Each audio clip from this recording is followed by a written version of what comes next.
Sábado 14 de la tarde y aquí estamos en Esto no tiene nombre.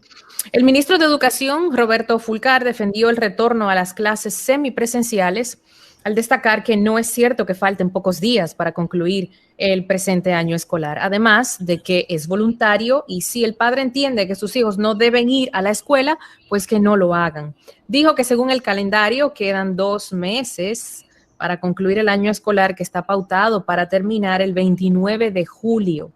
Sobre la pertinencia o no de esta medida, vamos a conversar con el experimentado educador Juan Valdés, quien encabeza el Observatorio Educativo Juan Valdés. Bienvenido, profesor, qué bueno tenerle nuevamente con nosotros. Muchísimas gracias, buenas tardes. Muy buenas tardes, profesor. Muy buenas tardes, profesor. También para Rafael Félix y Francisco Guillén Blandino, nuestros habituales que se suman a este debate y análisis. Su opinión, profesor, sobre esta decisión del Ministerio de Educación. Bueno, lo que el Ministerio de Educación ha declarado no es nada nuevo. Hace meses que se ha declarado que las escuelas que deben retornar a las escuelas, las escuelas que deben abrir sus puertas, son aquellas que cumplan con el protocolo de retorno seguro a la escuela. ¿Y qué requiere este protocolo? Requiere que el índice de positividad del virus en la provincia o municipio donde se intente abrir una escuela sea inferior a un 5%. También requiere que los centros cumplan con las condiciones de infraestructura, personal docente y administrativo, compromiso de las familias y de la comunidad. En tal sentido, el 75% de las provincias de la República Dominicana al día de hoy tienen una positividad promedio de un 12.8%, según el Ministerio de Salud de la República Dominicana. Entonces, lo que uno, desde el punto de vista científico, porque la educación, al igual que la medicina, es una ciencia, lo que uno siempre debe cuestionar es cuál es la pertinencia de la medida si el 75% de las provincias del país están en una condición que no les permite, según el protocolo del mismo ministerio, abrir sus puertas. Exacto. Hay que decir, y aprovecho para invitar también a todos los que nos sintonizan, que nuestra cuenta de Twitter de Esto No Tiene Nombre, que es @NTN Radio, pues tenemos nuestro Twitter Spaces para que puedan participar, puedan opinar. Ahí Natanael les va dando la palabra. Está también compartida en nuestras redes sociales, en nuestras cuentas de Twitter. Ya saben, @NTN Radio en Twitter Spaces para que puedan participar y también opinar de esta reapertura a la docencia semipresencial. Guillén Blandino, ¿tu opinión? Gracias, don Roberto. Saludos a todos. Muy buenas tardes. Mire, yo he manifestado en todo momento que estoy en contra del retorno a clases presenciales o semipresenciales a la fecha, no solo por una cuestión relativa al índice de positividad o a los valores que se estén ahora mismo analizando con respecto a la transmisión o al contagio del COVID-19. También hay que analizar lo siguiente. Al 27 de febrero del presente año, cuando estuvimos analizando el discurso de rendición de cuentas del presidente de la República, habíamos expresado nuestra preocupación porque se había hecho un gasto o una inversión. Usted y yo sostuvimos un pequeño debate sobre ello, de 62,000 millones de pesos desde que había iniciado el año escolar para todo lo que tenía que ver con la educación virtual, la transmisión. Se está cortando. De las clases. Bueno, perdimos ahí un momentico a Francisco Sí, Guillén Blandino. Volviendo, profesor Juan Valdés, al tema de la docencia semipresencial, ¿cómo es que al final el Ministerio de Educación toma una decisión en este momento, a unas semanas de terminar el curso, cuando hay posiciones encontradas dentro del propio profesorado, donde los maestros difieren incluso hasta de la dirigencia de la ADP cuando insisten en volver a clase, cuando los padres, que quizás son los más necesitado para que los niños vuelvan al aula por muchas razones, por el contacto con otros niños, por ellos ir a trabajar, prefieren dejarlos en sus casas. ¿Quién tiene la razón, el Ministerio de Educación o la familia? Yo creo que todos queremos lo mismo. Todos queremos retornar a la escuela lo antes posible. El punto aquí de nuevo, que es lo mismo que ha dicho la misma ADP, es la pertinencia del retorno en este momento desde varias perspectivas. Vamos a verlo nuevamente. Desde el punto de vista de la sanidad, en este momento obviamente no es pertinente. Pero para todo el país, profesor, aunque haya lugares en donde hace tiempo que hay una positividad manejable. El punto está con eso, querida, en que tú tienes que ver también cuáles van a ser los resultados de aprendizaje. Si una parte pequeña del país maneja una cantidad de contenido y un modelo distinto al 75% del resto, por ese lado. Pero no es el mismo. Déjame ver si la que está equivocada soy yo. Yo pienso que hay un plan educativo global general para todos los estudiantes. Que asistan presencial, semipresencial o virtual, entiendo que no varía ese contenido. No, lo que varía es el impacto y el resultado por lo siguiente. Tú no tienes a la fecha ningún estudio, ninguna investigación que haya determinado el impacto en los aprendizajes del modelo de educación a distancia. Y eso se va a hacer. Y eso tiene que hacerse. Primero, bueno, lo primero es lo siguiente, mira. Tú tienes un sistema educativo que tiene un currículo nacional, no un currículo regional.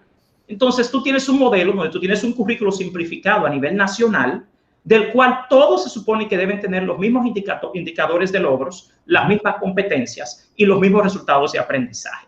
La posición nuestra en el Observatorio Educativo desde el punto de vista académico es que ya en este momento del año escolar, lo más pertinente es poder evaluar el común denominador del sistema, hacer un diagnóstico de los aprendizajes y a partir de ahí poder tener una respuesta para el próximo año escolar. Porque el protocolo te dice, porque esto es un tema académico, esto no es un tema de otra naturaleza, que es lo que yo creo que todo el mundo aquí está olvidando.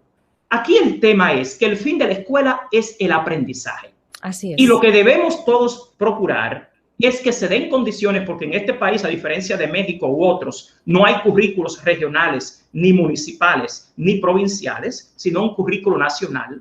A 2 meses de terminar el año escolar, desde el punto de vista académico, será muchísimo más complejo para el sistema poder iniciar un año escolar con una medición equitativa y un diseño curricular para el próximo año que responda a la singularidad, que es lo que no se está entendiendo. Claro que lo que tú dices es correcto. O sea, si el protocolo te dice que las condiciones de infraestructura, de personal, de compromiso familiar y comunitario y la positividad es baja, vas a ir. Pero al final, tú estás hablando de pequeñitas comunidades. No estamos hablando de que las grandes regionales del país, por ejemplo, la regional 15, la regional 08, la regional 10, que son Santo Domingo, Santiago, en sus 2 divisiones, van a ser impactados cuando tienen casi el 40% de la matrícula nacional. El punto de esto, te reitero, desde el Observatorio Educativo, nosotros lo que sostenemos es, conociendo el sistema educativo, y déjenme comentarles algo, a mí me tocó realizar los 2 estudios de inicio de los años escolares 2019 y 2020. Y basado en esas 2 investigaciones que demostraban las condiciones en las cuales estaba el sistema educativo, nosotros en el Observatorio Educativo lo que entendemos es que toda la energía y todo el tiempo en este momento debería enfocarse más en preparar el próximo año escolar que en abrir ciertas regiones, porque se le quita atención y energía a algo que va a ser muy complejo. Señores, aquí se diseñó Estoy completamente de acuerdo. Simplificado. ¿Usted sabe lo que quiere decir eso?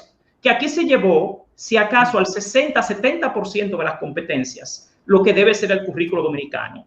Cuando usted evalúe ahora a fin de año, si usted no tiene un diagnóstico efectivo, el próximo año escolar podríamos incurrir en lo mismo en términos de resultados de aprendizaje. Yo lo he dicho, lo he reiterado aquí, lo dije anoche, lo vengo diciendo hace mucho tiempo. Era el momento en esta etapa, sobre todo, incluso desde antes, pero sobre todo en esta etapa, de sentarse a medir cómo había impactado en los diferentes niveles de educación las clases a distancia, que comenzaron con un criterio. Óyeme, no es lo mismo lo que va a salir de ahí, docencia a través de la radio, escuchándola que viéndola a través de una computadora, que viéndola en un televisor. Son niveles de aprendizaje totalmente diferentes. Pero como decía el profesor Juan Valdés, de cara al próximo curso, ¿cuál es la locura? ¿De dónde arrancamos? Yo lo que quiero saber es, o sea, que alguien me explique la lógica. La única explicación que he escuchado es que los niños, el trauma, la depresión, la cosa, el copón bendito.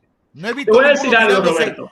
No he visto ninguno tirándose del puente Juan Bosch todavía. Mira, yo soy director de un colegio bilingüe internacional, un colegio privado, que en términos de infraestructura, en términos de personal, en términos de adecuación, está totalmente listo si nosotros tomáramos en cuenta criterios como ese para abrir. Pero hay un tema aquí, y es que se educa para la escuela y no, para la vida y no para la escuela.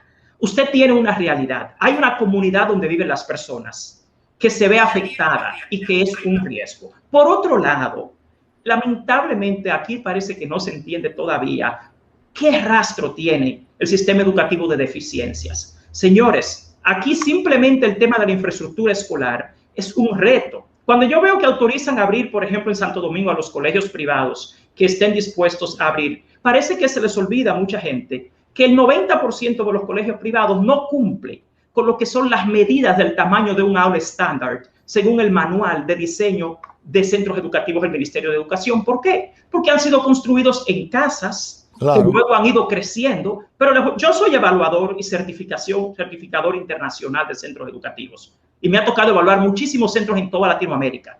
Cuando usted va a un centro educativo, usted mide primero que todo el espacio de aprendizaje. Yo les aseguro a ustedes que más del 90% de los colegios privados de este país no cumple con los 55 metros cuadrados que requiere un salón de clases para un aula estándar. ¿Y entonces por qué los autorizan, profesor? Bueno, porque creo que es un tema técnico, que aquí hay que hacer precisiones técnicas. Porque cuando me dicen que los colegios privados tienen menos cantidad de estudiantes, señores, la matrícula de colegios privados en Santo Domingo supera los 300,000 estudiantes. Hay que dominar las estadísticas, hay que dominar los datos, hay que dominar los estudios tradicionales del sistema educativo que evidencian que lamentablemente en términos de infraestructura, aquí no tenemos en gran parte de las escuelas y los colegios. Si usted va a un colegio de élite como el que yo dirijo, quizás usted va a encontrar aulas estándares. Pero señores, por favor, en este país los colegios privados, la gran mayoría, porque no estoy hablando de los colegios A1, que son los colegios bilingües internacionales como el que yo dirijo. Estamos hablando de que acá, la mayor parte de los colegios privados que están en las barriadas fueron construidos poco a poco en espacios que no cumplen con estándares internacionales. Si usted busca en este país qué cantidad de escuelas está acreditada internacionalmente en cumplimiento con los estándares, son muy pocas. Entonces, yo creo que el tema, yo reitero un punto, conociendo las estadísticas y los estudios sobre educación dominicana, insistiría, el próximo año escolar va a ser un gran reto porque ya no se le podrá decir a este país que nos atrapó desprevenidos la pandemia. Y aquí hay un tema de acceso, hay un tema de diseño curricular, de formación docente, de infraestructura tecnológica, de infraestructura física, de logística. Cuando me hablan de que los niños están afectados psicológicamente, yo les diría lo siguiente como director de un centro educativo. ¿No creen ustedes que mandar a los niños en este momento a un colegio con todo el temor que hay en los medios de comunicación y toda la ansiedad, tendría mayor impacto negativo desde el punto de vista psicológico a un niño justo ahora? Porque lo que estamos cuestionando es el contexto. Miren, en educación la variable más importante cuando usted hace investigación educativa se llama el contexto. Y el contexto en este momento, de todo el temor que hay en los medios por el tema del contagio, de la incertidumbre, psicológicamente tendría peor impacto en los niños que ya terminar el año escolar. Y yo les garantizo algo, preparar el próximo año escolar en términos tecnológicos, curriculares, de infraestructura, de formación docente, va a ser un gran reto si queremos calidad. Pero, sin embargo, estamos ahora mismo ocupados en poner en marcha estos apenas mes y medio, creo que son 2 meses de clases que quedan, y después tendremos que ponernos a la carrera a preparar el año escolar del año que viene. Bueno, y sin ni siquiera hacer la evaluación de cómo estamos a este momento y cuán rentable ha sido la inversión en la educación a distancia. Yo te diría que el próximo año escolar definitivamente va a ser semipresencial. Entonces, vamos parte por parte. Hablemos primero del currículo. ¿Cuál va a ser el currículo del próximo año escolar? ¿Se va a simplificar nuevamente? Eso está definido. Porque fíjate cómo se diseña, por ejemplo. Nosotros ya no podemos partir del diseño que se hizo en este año escolar, que fue simplificar un currículo que venía de un año escolar normal, donde se logró el 70% de los indicadores. Ahora habría nuevamente que simplificar el currículo, pero no en base a los 70% del año anterior, no, sino en base a lo que se pudo haber logrado hoy. Y al día de hoy no hay estudios ni investigaciones que te digan con certeza qué cantidad de los indicadores... Pero esa es mi pregunta, profesor. ¿Cómo es que un año después, un año y algún mes después de que todo esto arrancó, no se han ido haciendo evaluaciones periódicas para tener datos a este momento y poder empezar a trabajar con ese currículum y saber hacia dónde nos vamos a enfocar? Porque evidentemente todos sabemos que el impacto educativo de este año, aunque se haya simplificado el currículum escolar y se haya reducido todo a un 70%, sabemos que a lo mejor la efectividad, si llega a un 25 o un 30, a lo mejor estamos siendo muy optimistas. Ok, pero es que ¿de dónde vamos a partir para el año que viene? José Enrique, la evaluación que se está haciendo es elementalmente sumativa. Simplemente los niños completan un contenido que luego se lleva al profesor a la escuela y eso se da por hecho. Pero ahí no hay ningún tipo de supervisión o constancia de que ese trabajo fue autónomo, de que ese trabajo fue significativo. Y hay otro tema desde el punto de vista técnico-pedagógico. El enfoque de enseñanza-aprendizaje que se ha utilizado en este año escolar es el que se denomina el aprendizaje basado en proyectos. Lamentablemente, el diseño de los cuadernillos de este año, en conjunción con la clase televisiva y radial, no coincide con los 7 principios del aprendizaje basado en proyectos, porque uno de los principales principios es que el proyecto lo selecciona el estudiantado junto con su profesorado. Esto no ha sido así. También este requiere de lo que se llama la interacción, lo cual no se ha podido dar. Entonces, yo creo, desde el punto de vista científico, técnico, educativo, que hay mucho que hacer para preparar el próximo año escolar, que en este momento, con una infraestructura hospitalaria de este país que no es la mejor, yo personalmente y nosotros como Observatorio Educativo consideramos que sería mejor para el país enfocarse en atender el próximo año escolar y crear las mejores condiciones posibles, porque va a ser un gran reto. Yo creo que lo que no se ha medido aquí es lo que va a implicar el próximo año escolar. Y yo creo que yo me baso en las investigaciones para ser directo. Y las investigaciones nos dicen a nosotros que preparar un próximo año escolar a 2 a 3 meses, porque comienza en septiembre, con tan poca data, como decía José Enrique. Para usted preparar un nuevo currículo, usted tiene que tener data. Y hay muy poca data. También el reto que hay en infraestructura, agua, electricidad, internet en las escuelas, porque va a hacer falta, porque es que solamente van a poder ir 2 días por semana los muchachos a la escuela. No podemos en el próximo año escolar simplemente decir, vamos a seguir con las clases por televisión y radio y que los muchachos se conecten por un celular. Bueno, ya se invirtieron miles de millones en laptops, en tabletas, pero ahora, ¿dónde está el contenido? ¿Dónde están los sistemas de entrenamiento, de seguimiento, de control de calidad? Una de las cosas de las que más carece el sistema educativo dominicano es control de calidad. Y lamentablemente, sin control de calidad, usted no tiene resultados educativos. Todos queremos volver a la escuela. Yo insisto, yo soy director de un centro educativo privado internacional y yo quisiera abrir la escuela mañana, pero parece que aquí se han olvidado de que la educación no se da in vitro. La educación se da en un contexto y eso es esencialmente técnico. A propósito de eso, vamos a escuchar, ver si alguno de los que se ha conectado a nuestro Twitter Space, está Rox, está Esperanza, está Mauri, quieren conversar y opinar sobre este retorno no tan efectivo de las clases presenciales, tanto en colegios privados como en escuelas públicas, excepto San Cristóbal, el Gran Santo Domingo y el Distrito Nacional. A ver si se suman a Mauri, Esperanza, Rox, que están ahora como oyentes, pueden solicitar, tocando ahí su micrófono, como yo lo hago, envío una solicitud y usted haga también la suya para que también pueda opinar. Mientras, hay una persona. Aló, buenas. ¿Me escucha? Esperanza. Sí, buenas tardes. Esperanza Benítez.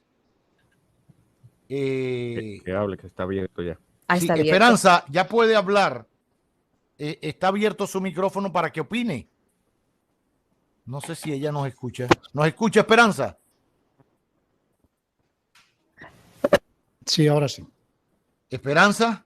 Estoy escuchando y estoy de acuerdo con lo que plantea el profesor, el director. Y mis inquietudes van en la línea, por ejemplo, de qué se está haciendo o qué se está contemplando, por ejemplo, para medir en qué nivel de aprendizaje están los muchachos. Que eso pueda permitir, digamos, un diagnóstico para dar pie al inicio del próximo año escolar. Eso en primer lugar. Y en segundo lugar, en materia de educación especial.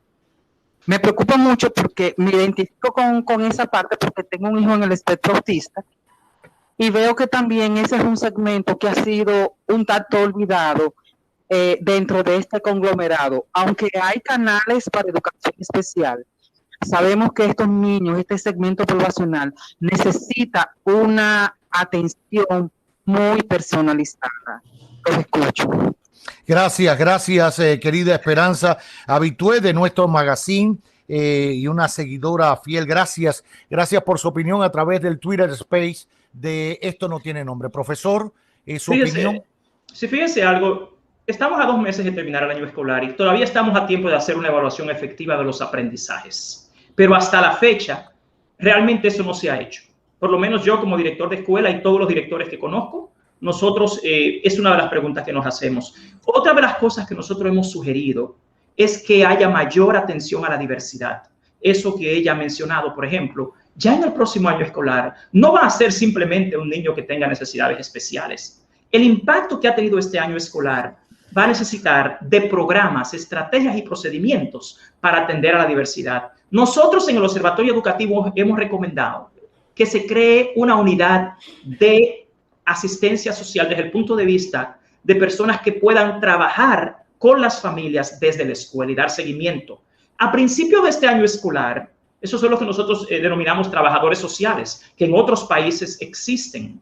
El impacto psicológico, económico, social que ha tenido la pandemia en la escuela debe trabajarse con herramientas distintas e integrar trabajadores sociales a la escuela es una forma muy efectiva de lograr atender a la diversidad en cada hogar, que otros países lo logran. Señores, el Ministerio de Educación de la República Dominicana, es bueno que ustedes sepan, tiene mayor cantidad de empleados administrativos que docentes. Superan. ¿Cómo así? Espere un momento. ¿Cómo puede ser posible eso? Sí, usted tiene, si usted busca las estadísticas del Ministerio de Educación, los empleados administrativos superan los 100,000 y los empleados en aula, que son docentes per se, más los docentes administrativos, que son técnicos, no superan los 90,000 actualmente. ¿Cuál es el punto? Nosotros recomendamos a principios del año escolar pasado que se creara un sistema de asistencia directa a las familias desde las escuelas, por temas como lo que dice Roberto, que usted no puede verificar qué realmente está haciendo un niño cuando trabaja por radio y televisión, más que un libro que él le lleva a usted luego a la escuela, de lo cual usted no tiene constancia que haya trabajado individualmente. Entonces, eso es una falta de control de calidad que va a tener un impacto en el próximo año escolar, porque ya nosotros no podemos simplemente recurrir a decir que la televisión y la radio es una respuesta cuando no tenemos control. Entonces, ¿qué podemos hacer? Crear los instrumentos de seguimiento, de apoyo, de control de calidad al trabajo a distancia. Entonces, esos instrumentos en este año escolar no se han creado. Para el próximo año escolar, el reto se llama control de calidad. No es simplemente dar un cuadernillo y presentar contenido en televisión. Otra cosa, yo como especialista en tecnología educativa les puedo decir lo siguiente. Presentar contenido en radio y televisión no es equivalente en ningún sentido a aprendizaje. Yo no voy a hablarlo ahora porque es un tema muy largo, pero el tema de la atención que requiere y lo que se llama la brecha del aprendizaje en la educación a distancia, aquí es enorme. Porque hay, lamentablemente, en un tema de desarrollo cognitivo, cuando usted tiene trabajo en radio y televisión, una brecha enorme en lo que es el déficit de atención y seguimiento. Exacto. Yo lo he visto, profesor, y escúcheme que me interrumpa, que le interrumpan. Creo que Miralba también con sus niñas, sobre todo la más chiquita, el mío, que tiene 7 años. lo recibe a través de la computadora. No es fácil para un niño que mantenga constantemente la atención en algo que le habla, pero es una cantidad de pantallitas tremendas mirándole a una cámara. No es fácil para un niño lograr esto. Y me dirán, bueno, pero tú mismo te estás matando como Chacumbele, Cavada, por eso hay que volver a las aulas. Sí, todos estamos de acuerdo con volver a las aulas. Nadie lo niega. Nadie lo niega. Ahora, ¿es este el momento? ¿Realmente es este el momento para hacerlo? Hacerlo sin estudiar o analizar qué fue lo que hicimos para no repetir el error hacia adelante. Entonces, pero tienes que verlo desde el punto de vista operacional también. Vamos a verlo así. Los niños vuelven a la escuela, en una escuela dada. Los maestros van a atender un grupo lunes y miércoles y otro grupo martes y jueves. ¿Qué va a pasar con los que están en la casa? Porque el maestro no tiene tiempo. Si el maestro va a estar de lunes a jueves atendiendo a los estudiantes semipresenciales, ¿en qué momento de esos días él va a atender a los que están fuera? Tampoco se ha pensado que eso es un manejo logístico que hay que mejorar. Entonces, hay un tema con relación a la educación a distancia que quisiera terminar. El aprendizaje en la educación a distancia se basa en dos teorías. La primera teoría es la carga cognitiva. ¿Cuánta carga cognitiva puede manejar un ser humano, en este caso un niño, mediante la educación en televisión y radio? Y está medido, según las investigaciones que he hecho yo durante este año, que la carga cognitiva que se está manejando en radio y televisión es superior a la que los niños pueden manejar. ¿Por qué? Por el ritmo y la secuenciación del contenido que se está dando por radio y televisión. Hay otra teoría que se denomina la distancia transaccional. La distancia transaccional es lo que te determina a través del lenguaje cuánto puede el cerebro humano asimilar según la velocidad, el tipo de contenido y el ritmo que se maneja en radio y televisión. Eso no se está tomando en cuenta acá. Señores, la educación es una ciencia y desde el Observatorio Educativo decimos que todo en la educación es medible.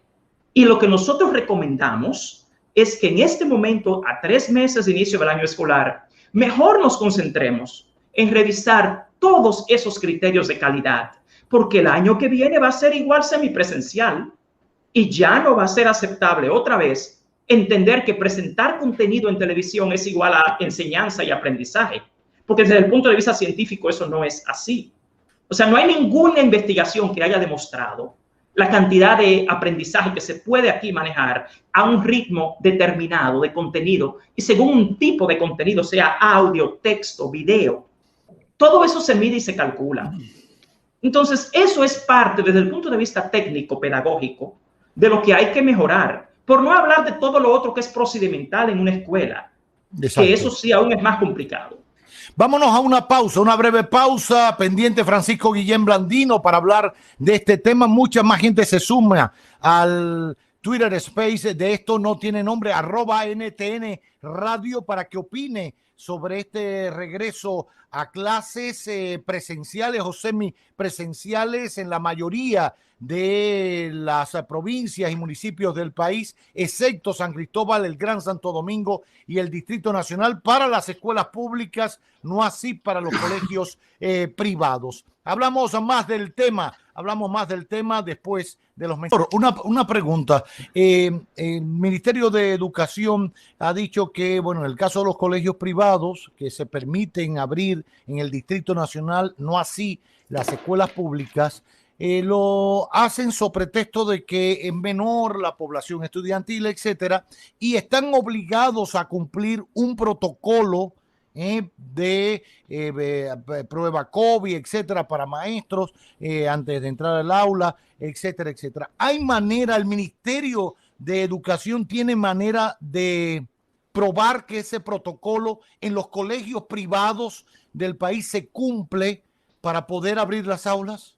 Ellos están visitando los centros educativos privados y verificando las condiciones de los centros y luego le dan un certificado de que en términos de infraestructura, recursos humanos y condiciones sanitarias tienen la posibilidad de abrir. El problema está cuando aquí se ha dicho que la cantidad de estudiantes que hay en las escuelas privadas es inferior, a lo que se refiere es al tamaño del centro. Pero proporcionalmente, una escuela privada que solo tiene 20 estudiantes por aula es porque no tiene espacio. Claro. Es porque la cantidad de metros que tiene ese salón no le permite más. En términos de contagio, de probabilidad de contagio, estamos en lo mismo porque es más pequeño proporcionalmente. No es que el sector privado tiene una matrícula muy inferior a la del sector público, porque usted tiene más de 300,000 estudiantes solamente en Santo Domingo del sector privado.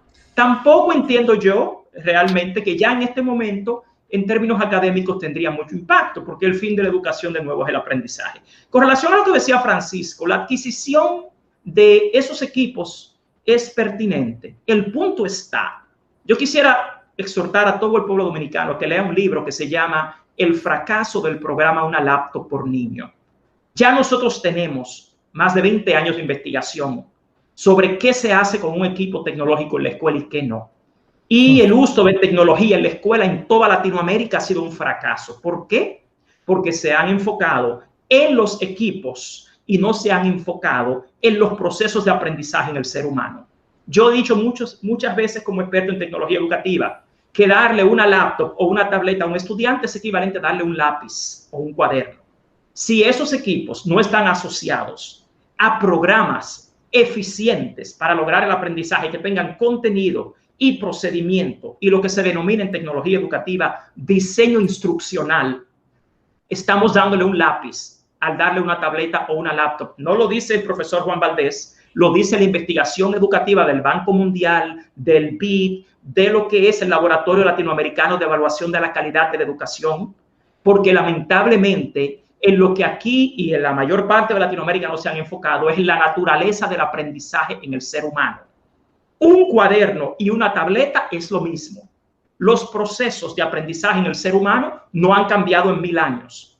Y si usar esos equipos no está asociado a contenidos, programas y procedimientos que apelen a la naturaleza del aprendizaje en el ser humano, no habrá mejoría en el aprendizaje. Y eso está científicamente probado. Entonces, todos esos equipos que decía Francisco, por ejemplo, más de 12,000 millones de pesos en equipos, tienen que estar asociados en el próximo año escolar a contenido, a programas, a algoritmos que le puedan dar seguimiento a la enseñanza a distancia. Nada de eso lo tenemos todavía. Yo espero que realmente simplemente sea un tema de que nosotros no lo sabemos y que todo eso ya esté programado, que esté arreglado y que todo eso ya se haya pensado. Pero basado en más de 30 años de experiencia que tengo yo en este país en gestión educativa y en docencia, yo sinceramente les recomiendo a las autoridades que no subestimen el reto que será empezar el próximo año escolar con calidad. Con calidad, porque si no, darle laptops y poner contenido en televisión, eso aquí en Latinoamérica no ha demostrado ningún tipo de impacto en la calidad de los aprendizajes. Y es lo que dice la investigación educativa. Nosotros entendemos que es demasiado el reto para iniciar el próximo año escolar y que ahora toda la energía y todo el esfuerzo del Ministerio de Educación y de todo el sistema educativo dominicano debería estar concentrado en hacer las evaluaciones de lo que ya hemos hecho y tener programas remediales para el próximo año escolar, asegurando de que las escuelas tengan agua, electricidad, ventilación, espacios conducentes al aprendizaje, que las comunidades, porque eso es parte del protocolo, si la comunidad no está involucrada y no hay lo que se llama participación comunitaria, que no se ha logrado en este país todavía, porque la gente anda en la calle como que no está pasando nada, la escuela no funciona ahí.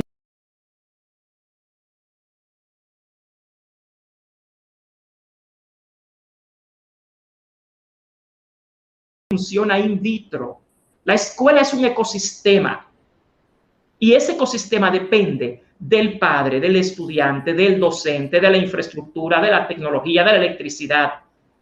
Si esos no funcionan simultáneamente bien, no habrá aprendizaje. Nosotros en el Observatorio Educativo tenemos una máxima que dice que para que el sistema educativo dominicano funcione, todos sus componentes deben funcionar simultáneamente bien.